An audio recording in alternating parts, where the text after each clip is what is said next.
सर्वत्रानवधानस्य न किंचित वासना हृदय मुक्तात्मनो वितृप्तस्य तुलना केन जायते। सर्वत्र अनुधानस्य, अवधान कहते हैं सावधानी को, ध्यान को, और अनुधान कहते हैं ध्यान न देना। जो सर्वत्र अनवधान हो गया है, सब तरफ से ध्यान हट गया है। अनवधान होना गलत है और अनवधान होना सही है। किस प्रसंग में अर्थ किया जाना है, इसका महत्व है। इसीलिए शब्द पकड़ के बैठना नहीं चाहिए। अवधान, अनवधान। अवधान का मतलब है ध्यान, अवधान का मतलब है जागरूकता, सावधानी, ख्याल, स्मृति, तत्परता। अनवधान का अर्थ है लापरवाही, ध्यान न देना। ऋषि कहता है सर्वत्र अनवधान से, सर्वत्र अनवधान से, सब तरफ से लापरवाह, कुछ ख्याल नहीं।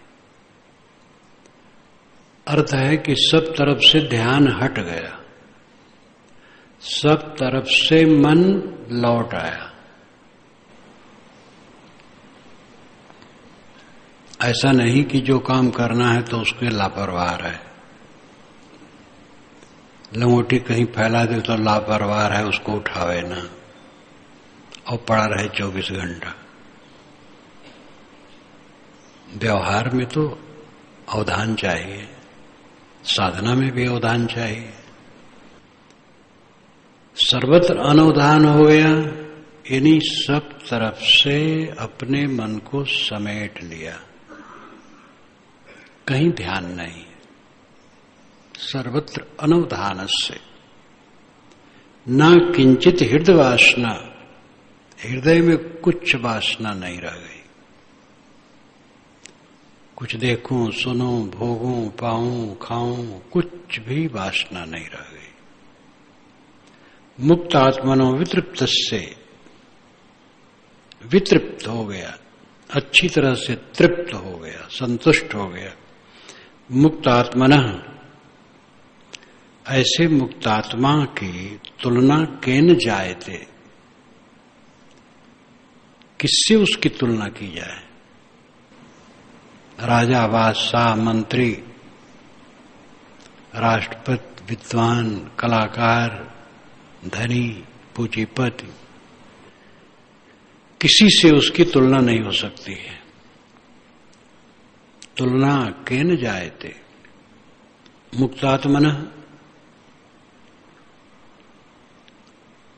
तुलना केन जायते, ऐसे मुक्त आत्मा की तुलना किससे की जाए जिसका मन सब तरफ से लौट आया है, जिसके मन में थोड़ी भी वासना किसी वस्तु के लिए नहीं है, और जो अत्यंत तृप्त है, आत्मसंतुष्ट है। ऐसे मुक्त आत्मा की तुलना किनसे की जाए? वो सर्वोच्च है। आत्मसंतुष्ट व्यक्ति सर्वोच्च है। ये केवल साधु संत के लिए नहीं है। जो हो वही अपने अपने पेशे में जो हैं, जो जो काम करते हैं, अगर वो संतुष्ट हैं तो समझदार हैं। एक मेरा साथी समझदार भक्त मुझसे कहा, वो अच्छा कमाता है, काम भर का, नौजवान है। आजकल प्रचारक बहुत होते हैं, ये काम करो, ये होगा, वो होगा, उनको कमीशन मिलता है। आकर के उसके सामने आधा घंटा उसने व्याख्यान दिया कि इस काम को भी करो तो इसमें इतना लाभ होगा। तब जो कह चुका तब उसने कहा कि आपने मुझसे पूछा नहीं कि मैं संतुष्ट हूं कि नहीं, मैं जो काम करता हूं उसमें संतुष्ट हूं। आगे कुछ मुझे करने की जरूरत नहीं। तो बेचारा निराश हुआ। नौजवानों के मन में होता है कि ये तो कर रहा हूं, इतना लाभ हो रहा है, लेकिन कुछ और मिले तो और करूं तो और लाभ होगा, ये भावना प्राय रहती है। लेकिन उसने कहा कि आप इतना व्याख्यान मेरे सामने दिए, बहुत मेहनत किए, मुझसे आपने पूछा नहीं शुरू में कि बताओ और कुछ करना चाहते हो कि नहीं। मैं जो कर रहा हूं उतना काफी है और उसमें मैं संतुष्ट हूं। धन कमाते कमाते भी कितने लोग दुख कमाते हैं। धन बढ़ने लगा तो अब कमाने की इतनी तृष्णा बढ़ गई कि बैठने की फुर्सत नहीं है, और उसको लेके चिंता बढ़ गई। उसको जमा करना, सुरक्षित रखना, खर्च करना, सावधान रहना, कोई छीन न ले, उसके पीछे दिमाग खराब, और जीवन पूरा धुन जाता है। 8-8 लाख रुपए तनख्वाह जिसके हैं, 10-10 लाख रुपए तनख्वाह जिसके हैं महीने में, ऐसे लोगों को मैंने देखा, चेहरा उनका विवरण विकृत। कोई 40 वर्ष की उम्र में वो 70 के लगते थे। कहानी सुनने में तो ऐसा है, 8 लाख रुपया, 10 लाख रुपया महीना तनख्वाह है उनकी, तनख्वाह मिलती है, लेकिन वो धुन गए हैं, सुखी नहीं। धन कमाने की तृष्णा जब हो जाती है तो उसी में वो आदमी बेकार हो जाता है। कुछ लोगों की वीरता है बच्चा पैदा करने में। ब्यावर गाय होती है, ब्यावर घोड़ियां होती हैं जो हर साल बच्चा देती है। ऐसी कुछ देवियां भी होती हैं, उनके खूब बच्चे हो सकते हैं, और कितने सूरवीर हैं कि लाइन लगाते हैं, और जवानी में वो बड़ा अहंकार करते, इतने बच्चे हमारे हैं, और कुछ ही दिन में जो उनको रोना होता है, वो बच्चे जब बड़े होते हैं, भिन्न भिन्न स्वभाव, और फिर सबको ठिकाने लगाना, पढ़ाना, गुनाना, धंधा कराना, विवाह करना, उनके बाल बच्चों को संभालना, फिर रोते हैं। बहुत सुत, बहुत धन, बहुत रुचि, बहुत चार व्यवहार, या पे भलो मनाई वो यह अज्ञान अपार। तो आदमी तृष्णा में रात दिन चलता है और भटकता है। जो सब तरफ से जिसका मन सिमट आया है, सर्वत्र अनुधान से, कहीं मन नहीं लगता है दुनिया में, और जिसके मन में कोई वासना नहीं है दुनिया की, और जो अच्छी तरह से तृप्त है, ऐसे मुक्तात्मा की तुलना किससे की जाए।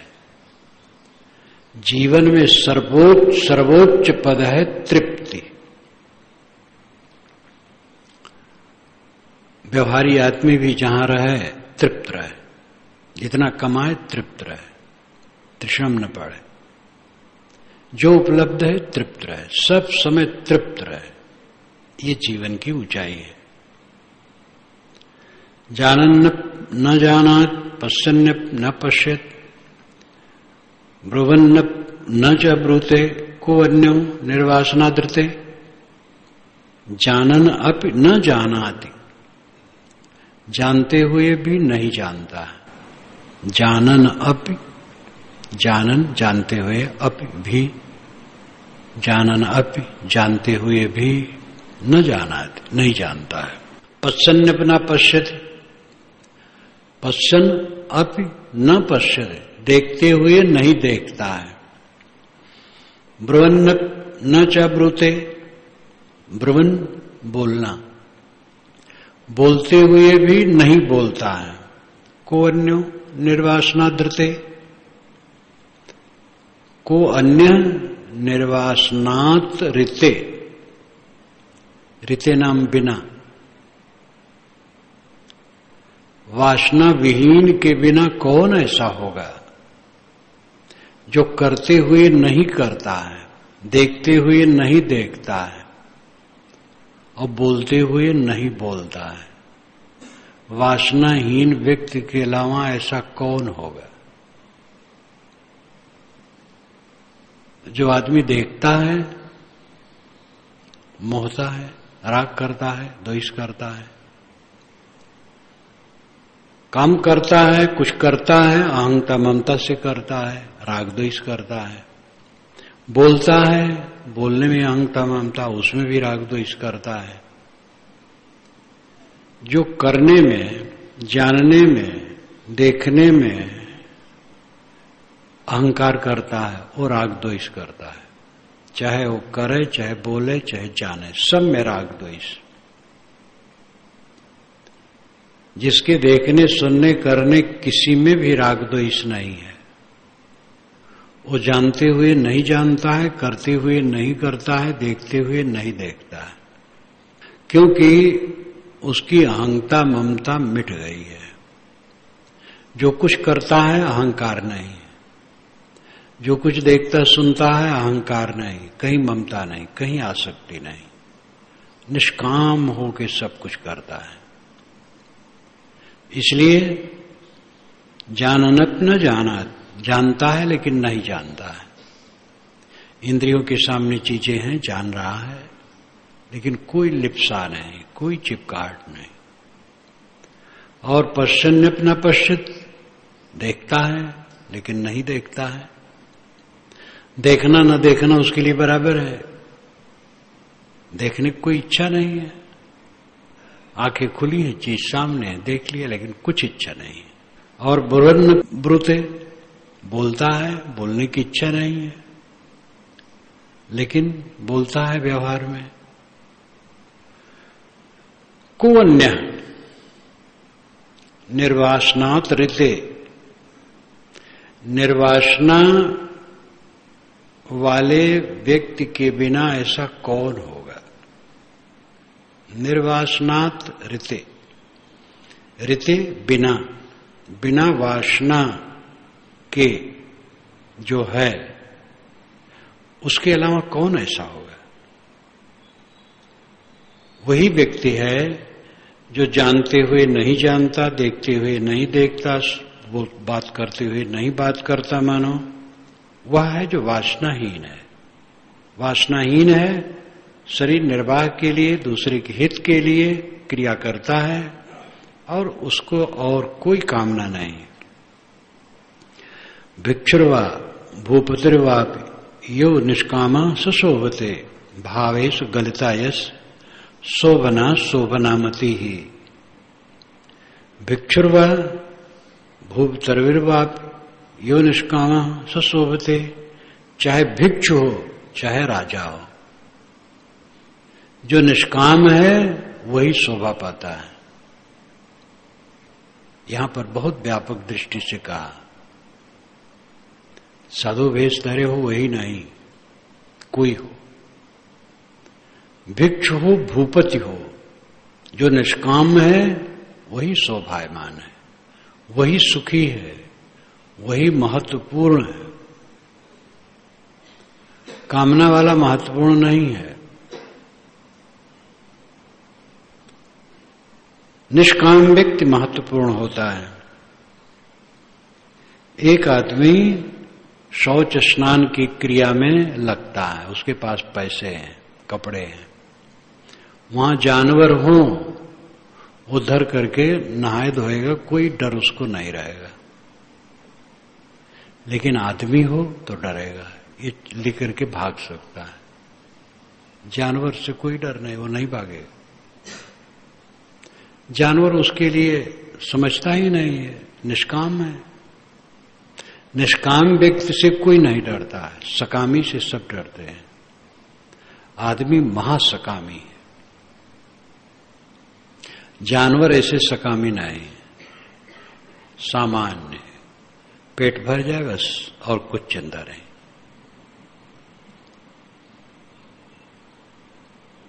भावेषु गलिता यश शोभना शोभनामति, शोभना शोभनामति, शोभन अशोभनामति पदच्छेद हो जाएगा। शोभन अशोभन, सौंदर्य असौंदर्य, सौंदर्य असौंदर्य, दोनों की मत जिसकी गल गई है। भावेषु गलता यश शोभन अशोभनामति, सौंदर्य असौंदर्य, रूप कुरूप, अच्छा बुरा, अनुकूल प्रतिकूल की भावना जिसकी गल गई है और जो सब तरफ से निष्काम हो गया है, वही दुनिया में शोभायमान है, चाहे वो भिक्षु हो चाहे भूपति हो। क्वा स्वच्छंदम क्वा संकोच क्वा तत्व विनिश्चय निर्व्याजार्यो भूतस्य चरितार्थस्य योगिनः, निर्व्याज आर्जो भूतस्य चरितार्थस्य योगिनः, जो योगी निर्व्याज आर्जो भूत है और चरितार्थ है, तीन बातें कहते हैं। योगिना, जो योगी निर्व्याज है, आर्जो भूत है और चरितार्थ है, उसके लिए स्वच्छंद संकोच और तत्व विनिश्चय क्या? निर्व्याज का मतलब होता है निष्कपट, जिसमें कपट नहीं, कुटिलता नहीं, खुला हृदय। आर्जो भूत, सरलता की महामूर्ति, शब्द के पीछे जब भूत लगता है तो तादात्म्य के लिए लगता है। ब्रह्मभूत यानी ब्रह्मलीन, भूत नाम लीन, तादात्म्य एकता, चिपकाहट, ब्रह्म में चिपक गया, ब्रह्मभूत हो गया। आर्जो भूत, सरलता में तादात्म्य, जिसका चित्त अत्यंत सरल है, निष्कपटता और सरलता ये दोनों निकट हैं। निर्व्याज और आर्जोभूत, निष्कपट और सरलता की मूर्ति, और चरितार्थ। चरितार्थ का मतलब है जो कहा जाता है उसका व्यावहारिक स्वरूप उपस्थित हो तो चरितार्थ माना जाएगा। आध्यात्मिक भाषा में चरितार्थ का अर्थ है तृप्त। बोल रहा है, बात कर रहा है, लेकिन उसका व्यवहार जीवन में नहीं तो चरितार्थ नहीं है। रियलाइजेशन इंग्लिश वाले कहते हैं, रियलाइजेशन। जीवन में रियलाइजेशन होना चाहिए, चरितार्थता होनी चाहिए। जो कहे वो करे। तो निष्कपट है और सरलता की महामूर्ति है और तृप्त काम है। ऐसा योगी क्वा स्वच्छंदम क्वा संकोच, स्वच्छंद होके घूमता है कि संकोच करके एक जगह बैठा। संकोच नाम सिमट कर एक जगह बैठा है। निष्काम व्यक्ति घूमता हो, एक जगह बैठा हो, कोई महत्व नहीं, जैसी स्थित हो। घूमने में भी ठीक, एक जगह बैठने में भी ठीक। साखी में साहिब की वाणी आई है कि साधु रमता भला, लेकिन ये भी है जैसे कि पानी बहता भला, लेकिन ये भी है कि टुक गहरा हो। अगर गहरा है तो एक जगह बैठा बुरा नहीं है। बहुत घूमता है तो घूमने से वैराग हो जाता है। न एक जगह बैठने से वैराग होगा न घूमने से वैराग होगा। वैराग तो विवेक से होगा। घूमना भी शोभा है, बैठना भी शोभा है।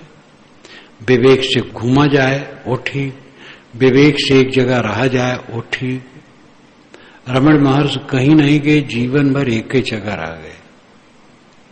बस घर से निकले तो एक मंदिर में रहे, पड़े रहते थे, वहां नीचे तल था। कई महीने, शायद 18 महीने नहाए भी नहीं। वो पड़े रहे, उनका सिर का बाल सब घूम घूम करके उसमें कंकर पत्थर छोट छोट भरा, और फिर उसके पश्चात निमि प्रेमी उनको उठा के अलग ले गए। लेकिन कुल मिला के वहीं रहे, एक ही जगह, और कहीं नहीं गए। जब प्रसिद्ध हुए तो कुछ भक्तों ने कहा कि महाराज आप चलें, कहीं घूमें, थोड़ा 2 लोग दर्शन करें। तो कहे हाँ मुझे घुमाओ और मेरे गले में एक तख्ती बांध दो, ये रमण महर्षि आ रहा है। मुझे कौन जानेगा मैं घूमूंगा, ये कौन जा रहा है, तो एक तख्ती बांध दो कि रमण महर्षि आ रहा है। वो एक ही जगह रहे। क्या स्वच्छंदम और क्या संकोच है। घूमना और एक जगह रहना, इसका महत्व नहीं। महत्व है कि निष्कपट है, सरल है, तृप्त है। जो साधुता का लक्षण है वो वर्तमान है, वही शोभा है। क्वा वा तत्व विनिश्चय। तत्व विनिश्चय फिर क्या? तत्व विनिश्चय तो पहले होता ही है। तत्व विनिश्चय यानी असलियत का पक्का बोध, तत्व विनिश्चय। विविशेषण है, निश्चय निश्चय विविशेषण है, विनिश्चय नाम अच्छी तरह से निश्चय। तत्व का मतलब आखिरत, वास्तविकता, सच्चाई। सच्चाई का बोध पक्का। अब उसके लिए क्या है? बोध तो पहले से है, बोध में तो जीवन बिता रहा है। अब तत्व विनिश्चय का कुछ नहीं रह गया है, और उसे सोचना नहीं, वो निर्णय नहीं करना, और कुछ निश्चय करना है। सब कुछ पूरा हो गया है। तो तत्व विनिश्चय उसके लिए तो पहले हो चुका है, अब तो उसी तत्व में स्थित है। स्वभाव भूमि विश्रांत कल आया था। स्वभाव भूमि में उसको निरंतर विश्राम है। स्वभाव भूमि, स्व नाम खुद, भाव नाम सत्ता, भूमि नाम स्थान। अपनी सत्ता के स्थान में विश्राम पा गया है। आत्मा ही अपनी सत्ता का विश्राम स्थल है। स्वभाव भूमि विश्राम। तो उसे अब तत्व निश्चय नहीं करना है। जो निष्कपट है, सरलता की मूर्ति है, आत्मतृप्त है, ऐसा योगी एक जगह रहे, घूमे, कोई फर्क नहीं। बात तो है कि मन कैसा है। बहुत साफ सफाई से है कि मैला कुचैला है, इसका भी महत्व नहीं। वनवासी साधु प्रायः लाल कपड़ा क्यों पहनते थे? क्योंकि दाग लग जाता है, सफेद में दिखाई देता है। लाल पहन ले, दिखाई नहीं देता। और उतनी सुविधा नहीं होती थी। कहीं झरने में, तालाब में, नदी में नहा लिए, धो लिए, न साबुन न सोडा। तो सफाई स्वच्छता ठीक है, वस्त्र शरीर सबको स्वच्छ रखना चाहिए, लेकिन मन को सबसे ज्यादा स्वच्छ रखना चाहिए।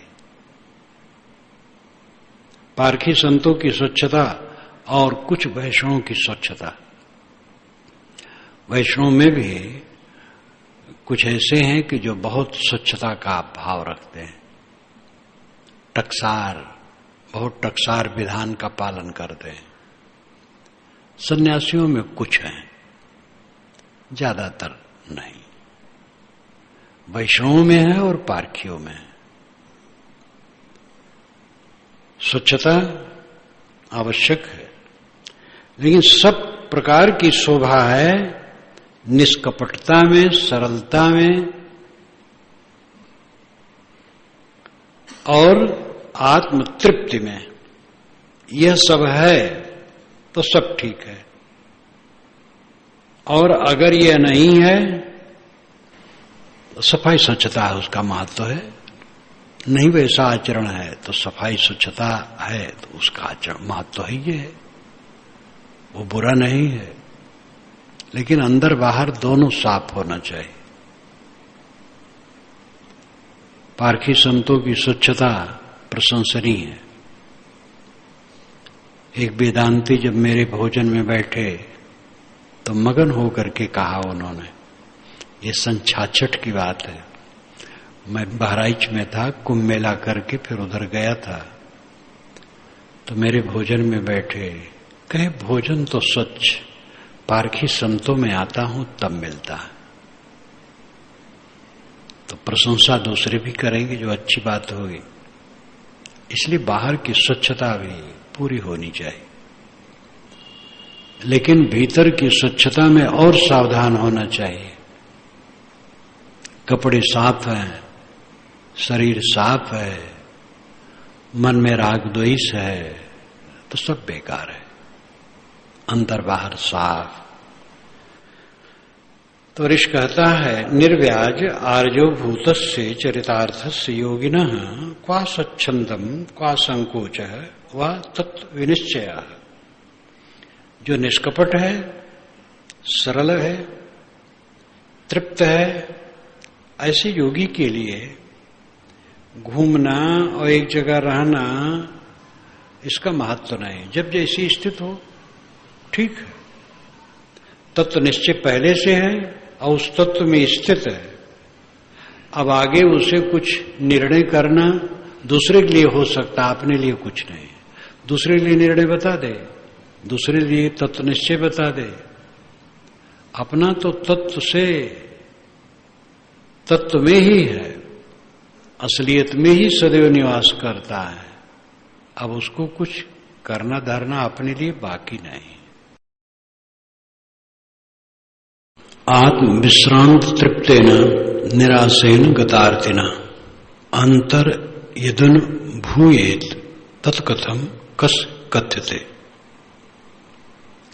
आत्म विश्रांति तृप्तेन निराशेन गतार्थिना अंतर यदन भूयेत तत्कथम कस कथ्यते। आत्म विश्रांति तृप्तेन, आत्म विश्राम होने पर जो तृप्त है, जो अपने आत्मा में विश्राम करता है और विश्राम के कारण वो तृप्त हो गया है। जब मन में कोई हलचल नहीं तब कोई कष्ट नहीं। सारा कष्ट चित्त की हलचल है और वो हमारी भावुकता है। हम दृढ़ धैर्य पूर्वक रहें। अगर मन में विकार आए, घबराए ना, उससे उदासीन हो। शरीर में रोग आए, घबराए ना, उचित चिकित्सा औषध करें, धीरज रखें। बाहर से कोई ऊंचा नीचा कहा, घबराए ना, सह लें, प्रतिक्रिया न करें। जो काम धाम व्यवहार है धीरज से करें, सब हो जाएगा। कितने लोगों के विवाह शादी जब आया तो ऐसे लोग भावुक, बड़बड़ बड़बड़ बड़बड़ बड़बड़, लड़के बच्चे सबको गाली गुप्ता डांट, बिगड़ जाएगा, सब ऐसा हो जाएगा, क्या होगा, नक कटाई हो जाएगी, बाराती आएंगे तब क्या होगा। ये सब नालायक कर नहीं रहे हैं। और उनकी भावुकता थी, और वो अपने साथियों को दुखी कर दिए, कोई फायदा नहीं हुआ, काम सब हो गया। ऐसे लोगों को भी देखा, विवाह शादी है, शांत,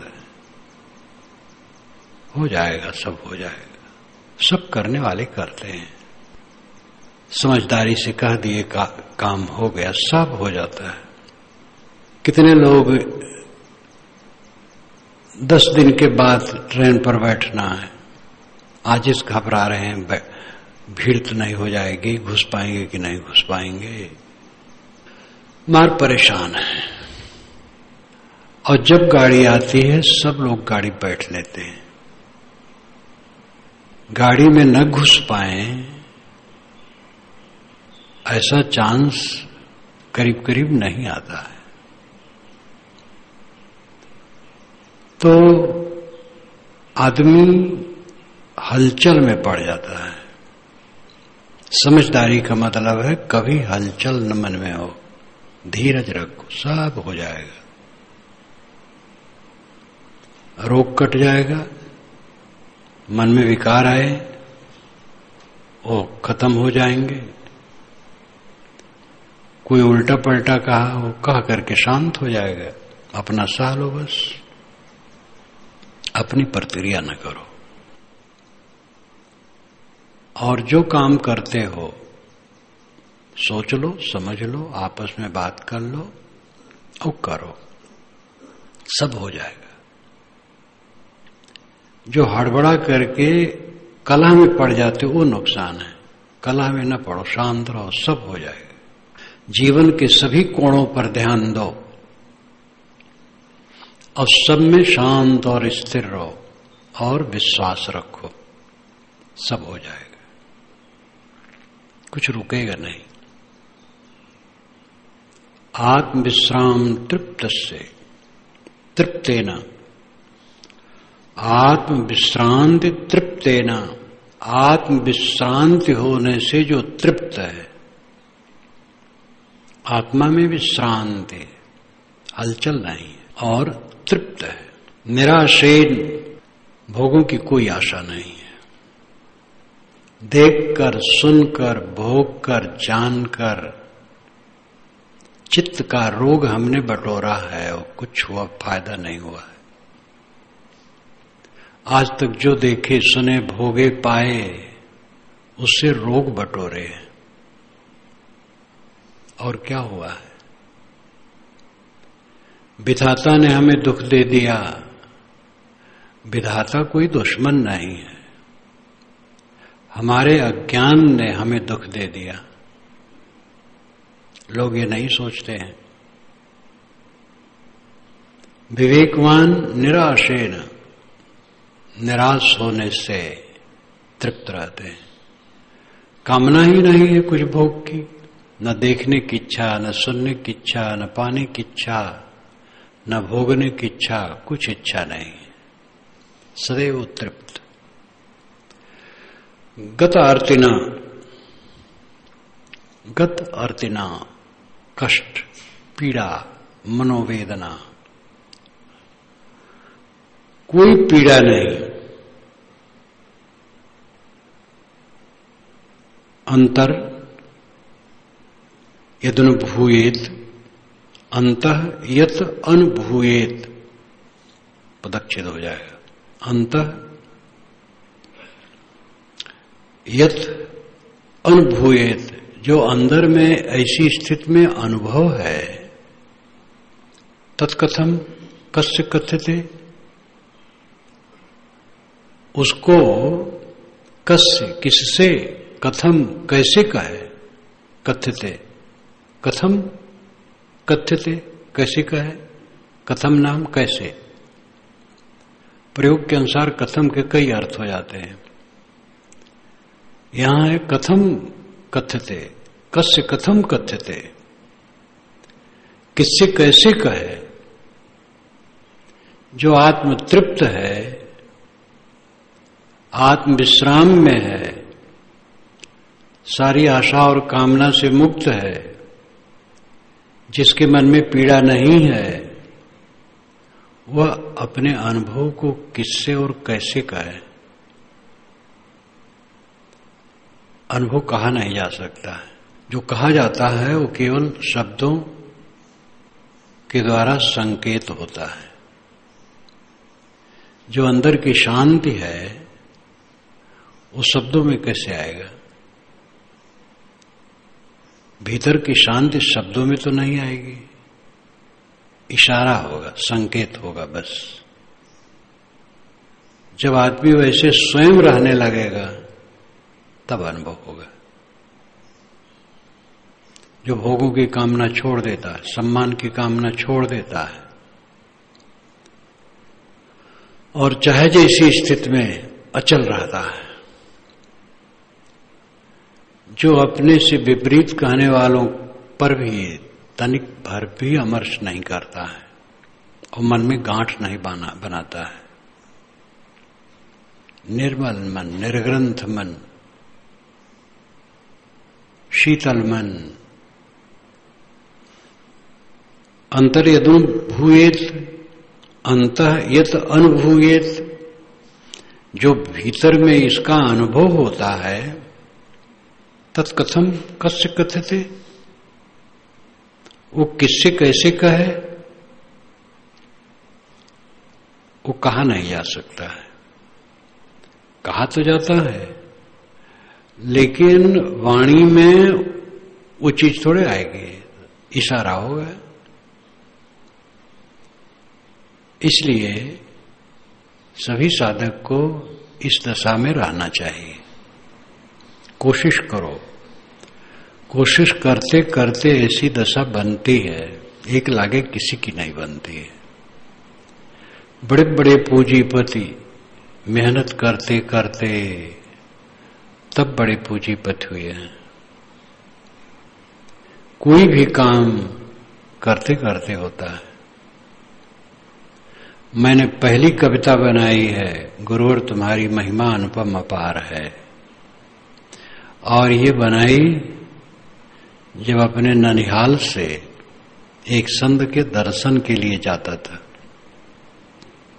गोपिया गांव जहां ननिहाल था, तो मामा के 2-3 बच्चे, मैंने कहा सब चलो श्यामदास जी महाराज के दर्शन के लिए। नाना से पूछा तो मुस्कुराए हो।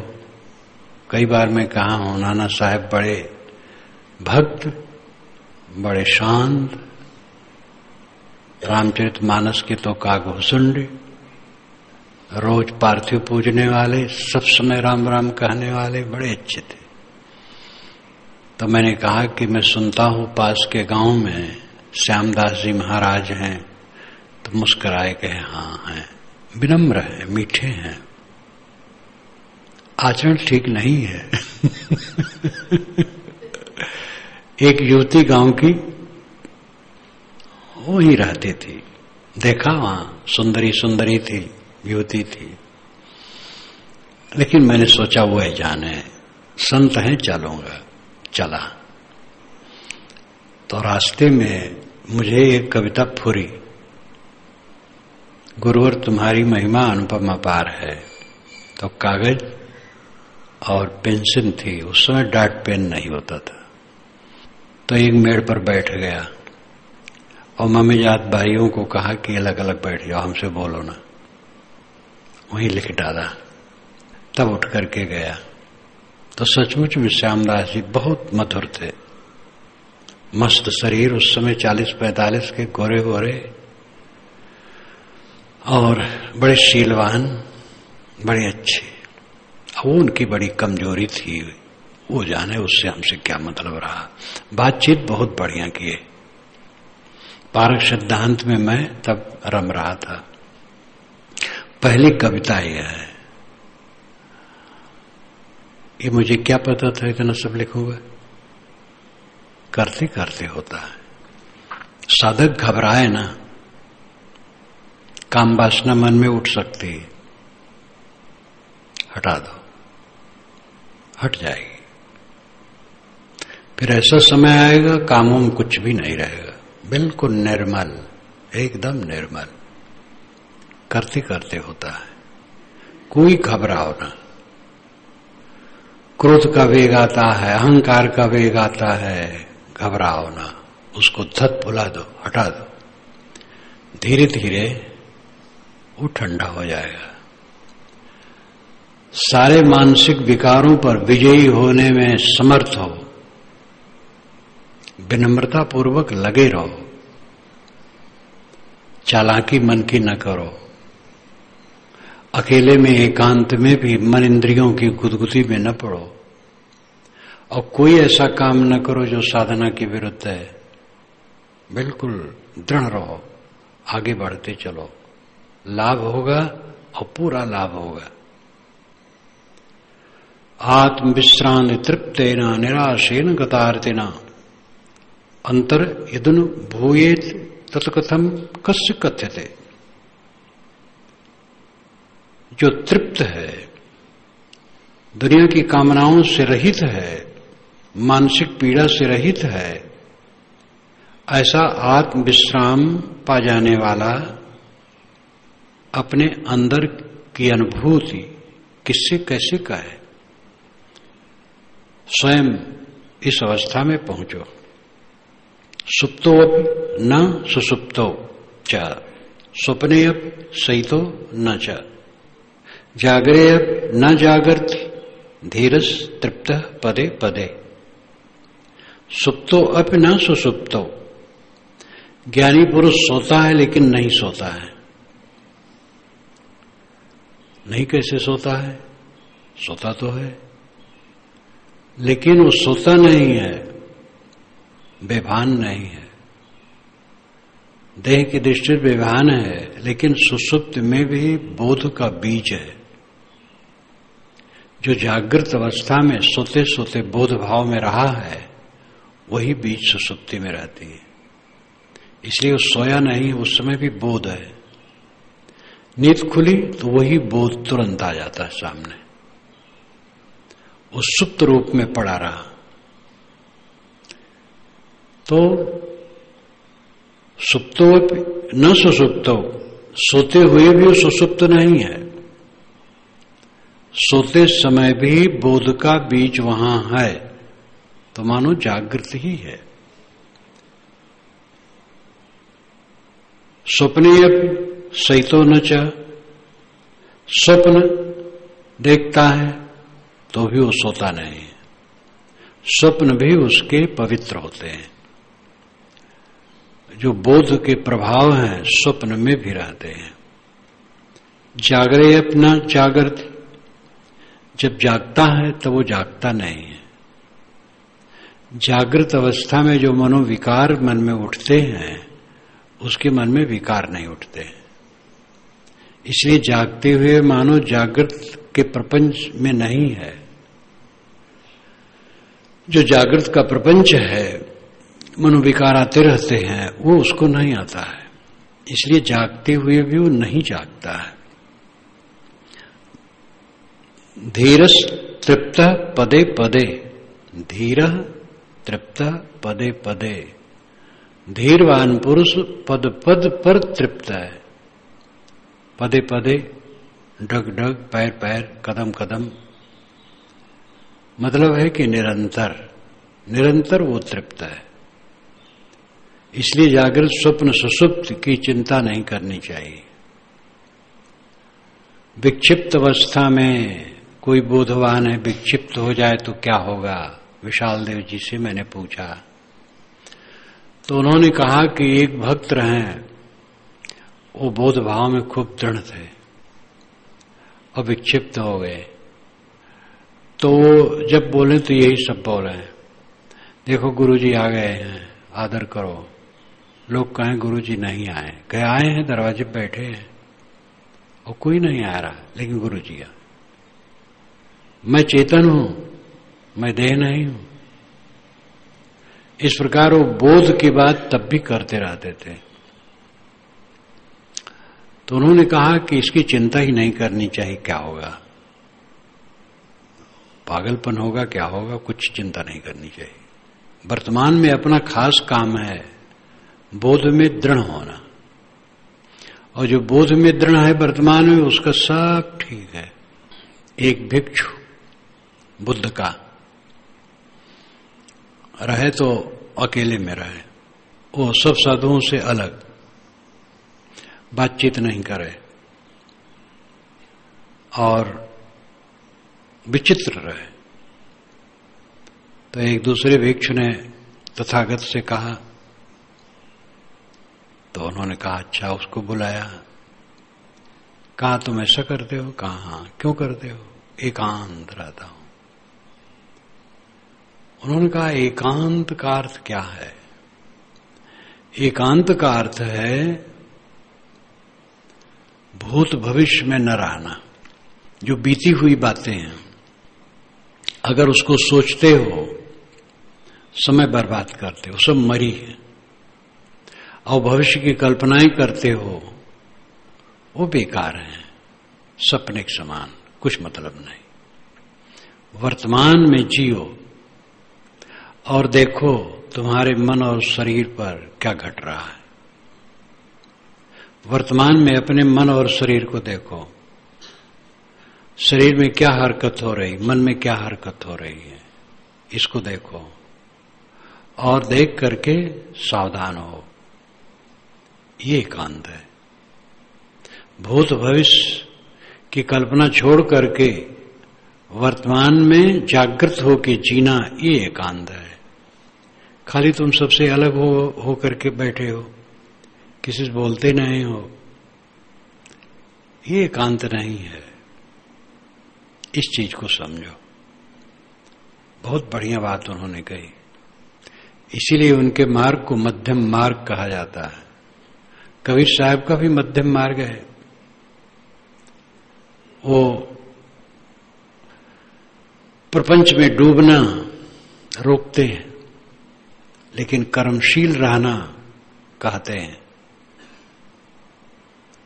बिना कर्म के जीवन नहीं चल सकता और अनासक्त होकर के कर्म करना ही रास्ता है। और समझे की गति एक है, जो सदगुरु ने कहा है वो बात बारंबार आ जाती है। वेद के ऋषि, वेदों में ज्यादा खाने पीने मौज मस्ती की बात खूब है, लेकिन उसमें भी ज्ञान की रेखाएं अध्यात्म की। शुक्ल यजुर्वेद तो 39 अध्याय कर्म कांड से भरा है। बीच में शिव संकल्प 6 मंत्रों में बहुत बढ़िया है, और बीच बीच में थोड़ी मोड़ी बातें हैं, लेकिन वो 39 अध्याय एकदम घोर कर्म कांड। 40वां अध्याय 18 मंत्रों का, वो अध्यात्म का है। और ईशावास्यम इदम सर्वम शुरू में कहा गया, ईशावास्यम इदम सर्वम यत्किंच जगत्याम जगत तेन त्यक्तेन भुंजीथा मा गद्ध कससित धनम। ईशा वास्यम इदम सर्वम, ये सब में ईशा वास्यम बसाने योग्य है। यत्किंच, जो कुछ भी, जगत्याम जगत, जगत में जगत है, सब में ईशा बसाने योग्य है। मान लेना चाहिए सब में बसा हुआ है। तेन त्यक्तेन भुंजीथा, उनका उपभोग करो त्याग पूर्वक। खाओ पियो, शरीर निर्वाह लो दुनिया की चीजों से, लेकिन अनासक्त होकर। मां गृद्ध, लोभ न करो। गृद्ध लोभ, मां गृद्ध, लोभ न करो। कससित धनम, धन किसका है? बहुत बढ़िया उपदेश है। तब आगे कहते कुर्वन्ने कर्माण जीविच्छेतम समाह एवं तो ही नाने थे तो अस्तना कर्म लिप्यते नरे। कर्म करते हुए पूरा जीवन जीने की इच्छा रखो, निकम्मे न रहो, कर्मशील लो। लेकिन न कर्म लिप्यते नरे, नर कर्म में लिपायमान न हो। एवं तो ही नाने थे तो अस्त, यही तुम्हारे लिए रास्ता है और कोई रास्ता नहीं। ये इतनी पत्थर और लोह की लकीर है कि कोई नहीं काट सकता है। कर्म करते हुए पूरा जीवन जीने की इच्छा रखो, निकम्मे न रहो, लेकिन कर्म में लिपायमान न रहो। यही तुम्हारे लिए रास्ता है, दूसरा रास्ता है ही नहीं। कर्म न करो कैसे बनेगा? देह से नहीं करोगे मन तो खुड़बुड़ाएगा ही, इसलिए कर्म करो। कर्म में उज्ज्वलता है, सेवा है, अपना भी स्वार्थ है, अदलो बदलो की दुनिया है, दूसरे लोग हमारे लिए करते हमें भी करना चाहिए, इसलिए कर्म करो। लेकिन न कर्म लिप्यते नरे, नर कर्म में लिपायमान न हो, आसक्त न हो, रागवान न हो, द्वेषवान न हो, चित्त विक्षुब्ध न हो, निर्मल, निर्मलता पूर्वक करो। ऐसा पुरुष सुप्तो न सुसुप्तो च स्वप्ने शयितो न च, वो सोते हुए नहीं सोता है, सपना देखते हुए नहीं सोता है, जागते हुए नहीं जागता है। इन अवस्थाओं के विकारों से वो बिल्कुल परे है, सब समय बोध में है। धीरा तृप्त पदे पदे, पद पद पर वो तृप्त है, जिधर चलता फिरता है, कुछ करता है, सब समय आत्म संतुष्ट, खीज उद्वेग से रहित, सब समय धीरवान। ज्ञः सचिंतो निश्चिंत, सेन्द्रियो निरिंद्रिया, सुबुद्ध निर्बुद्धि, साहंकारो नाहंकृति। ज्ञः, ज्ञ नाम ज्ञानी, ज्ञानी के लिए एक अक्षर ज्ञ विसर्ग सहित। ज्ञ सचिंतो अपि निश्चिंत, ज्ञानी चिंता युक्त होते हुए भी निश्चिंत होता है। सचिंत है लेकिन निश्चिंत है। सचिंत का मतलब है किसी काम के लिए सोचना। जीवन में तो सबकी समस्या भी आती है और स्थितियां आती हैं, तो वह उसके लिए सोचता है क्या करना चाहिए, सोच करके समाधान निकालता है, उसमें क्षुब्ध नहीं होता है। ये सब सपना की तरह बीतता चला जाता है, कुछ दम है इसमें, वो क्षुब्ध नहीं होता है, कुछ रहेगा नहीं, कुछ रहेगा नहीं, इसलिए वो इस सबसे ऊपर होता है, किंतु सोचता है कैसे करना चाहिए और विवेक से वो काम करता, घबराता नहीं है। इसलिए वो चिंता करते हुए निश्चिंत रहता है। सचिंत है लेकिन निश्चिंत है, सावधान है, जागरूक है, उस पर सोचता है और समाधान करने के लिए चेष्टा करता है, लेकिन निश्चिंत है। सचिंतोपि निश्चिंत, सेन्द्रियोपि निरिंद्रिय, वो इंद्रियों के सहित है लेकिन निरिंद्रिय है। देह उसके साथ है, इंद्रियां हैं, लेकिन वो सदैव स्वरूप भाव में रहता है। देह में रहते हुए भी विदेह भाव में रहता है। दूसरे ही जानते हैं कि देहधारी है, देहधारी है भी, लेकिन वो सदैव स्वरूप भाव में रहता है। इसलिए सेन्द्रियो निरिंद्रिया, सेन्द्रिया अब निरिंद्रिया, इंद्रिय युक्त होते हुए इंद्रिय रहित है। सुबुद्ध निर्बुद्धि, ये लाउज्जे की तरह कहने वाला भी महापुरुष है। सुबुद्धिरपि, सुबुद्धि अपि, सुबुद्धि उसके पास होते हुए निर्बुद्धि हो, उसके पास सुबुद्धि है, अच्छी बुद्धि है, इसलिए सब उसकी सोच, उसकी क्रियाएं सब बढ़िया है, क्योंकि सुबुद्धिमान है। लेकिन इसके साथ साथ वो निर्बुद्धि है, बुद्धिहीन है, बुद्धि तर्क युक्त है। समाधि में तर्क नहीं है, शांति में तर्क नहीं है, वो तर्क रहित हो जाता है। इस पर मुझे इंदल गोटिया की याद आती है। जब मैं 56-57 में, 56 होगा 57 के बीच में, 56 का आखिर होता था। अकेले चीरी बंगला में साथ के साधुओं को दर्रा में छोड़ दिया था और बता दिया था लोगों को, और अकेले चला गया था। अकेले वहीं रहता था, कुछ बनाता नहीं था।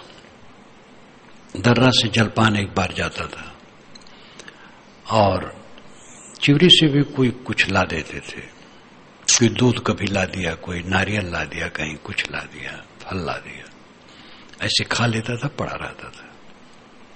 तो इंदल गोटिया एक दिन आए और उनके समधि शाहवाड़ा के, वो भी उन्हीं के समान दिग्गज थे और कट्टर पारखी थे। दोनों आए मिलने के लिए। वो तो प्रथम हमसे मिले, इंदल गोटिया तो सुपरिचित ही थे। तो बातचीत करते करते कहते हैं, वहां तर्क ही समाप्त हो जाता है। इंदल गोटिया ने कहा, उस अवस्था में तर्क ही समाप्त हो जाता है। मैं उस समय बहुत कम बोलता था, बहुत कम। पहला शब्द उनके मुख से तर्क समाप्त हो जाता, उनसे सुना था उस समय। तर्क ही समाप्त हो जाता है। जब मन में गहरी शांति आई, वहां तर्क कहां, बुद्धि कहां। इसलिए सुबुद्ध निर्बुद्धि, सुबुद्धिमान होते हुए वो निर्बुद्धि होता है। बुद्धि का काम समाप्त। समाधि में बुद्धि की जरूरत नहीं है, तर्क की जरूरत नहीं, खोजबीन की उहापोह की जरूरत नहीं है। सुबुद्ध निर्बुद्धि, साहंकारो अनहंकृति, अहंकार सहित होते हुए भी वह अहंकार से रहित है। मैं ब्रह्म हूं कहता है, मैं परम हूं, श्रेष्ठ हूं कहता है, लेकिन अहंकार विहीन है। देहादि का अहंकार उससे नहीं है, स्वरूप भाव में वो जीता है। अहंकार युक्त होता हुआ भी अहंकार रहित है। देखने में अहंकार है, अहम ब्रह्मास्मि कहता है, मैं ब्रह्म हूं, मैं श्रेष्ठ हूं, मैं परमात्मा हूं। एक वैष्णव संत ने कहा, महाराज आपके ऐसे लोग हैं जो कहते हैं हम ही सब कुछ हैं। मैंने कहा उनका कहना भी ठीक है, मैं कुछ नहीं हूं ये भी ठीक है और हम ही सब कुछ ये भी ठीक है, दोनों का अलग अलग अर्थ है। तो नम्र हो गए, फिर समझाया तो खुश हुए। कहे महाराज इस प्रकार कोई समझाता नहीं है, न समझने समझाने से तो गड़बड़ी होती है। मैं ब्रह्म हूं, मैं शुद्ध चेतन हूं, मैं तृप्त काम हूं, मुझे कोई जरूरत नहीं, मैं निष्काम हूं, बादशाह हूं, चक्रवर्ती हूं, सम्राट हूं। बोध भाव में इस प्रकार भाव आना अहंकार लगता है, लेकिन ऋषि कहता हो अहंकार शून्य है। बोध भाव का उसका ये भाव है। ये मंत्र भी बड़ा महत्वपूर्ण है। सभी मंत्र तो बहुत महत्वपूर्ण है, मैं इन सबको मंत्र कहता हूं। वैसे प्रचलन नहीं है कि इन श्लोकों को मंत्र कहा जाए, परंतु मंत्र तो वही है जो बोध दे। संस्कृत हो, हिंदी हो। गह सुचिंतो निश्चिंत, सेन्द्रियोपि निरिंद्रिय, सुबुद्धिरपि निर्बुद्धि, साहंकारो अनहंकृति। गह ज्ञानी पुरुष चिंता युक्त होते हुए भी निश्चिंत होता है, वह ध्यान रखता है, सावधानी रखता है, काम में व्यवहार में जागरूक रहता है, इसलिए सचिंत लगता है कि चिंता वाला है, लेकिन वो निश्चिंत होता है। ये सदैव मेरा मत रहा है कि जो काम करो ठीक से करो। और उसमें कितने लोग मुख से नहीं कहें लेकिन मन ही मन में कुछ ऐसे भाव प्रकट करें, टिप्पणी करें। जब भ्रमण हो तो एक जगह सामान सब बैलगाड़ी में रखा जाए छत्तीसगढ़ में, तो मैं खड़ा होकर बंधवाऊं, ठीक से बांधो और पूरी सावधानी से बंधवा करके तब चलो। कितने लोग सोचे शायद ज्यादा बेकार में सोचते हैं, मुख से तो नहीं कहें लेकिन इशारा लगे। तो मैं कहूं समय समय से पहले सोचना अच्छा है। पहले ठीक से काम कर दिया गया और फिर कोई सामान गिर गया तो होता भाई कि हमने सावधानी तो की थी, अब पहले ही ढील डालो तो चिंता होगी। ताला लगा करके जाओ तो अपना काम कर लिया, अब कोई ताला तोड़ दिया तो तोड़ दिया, वो हमारे बस के बाहर है।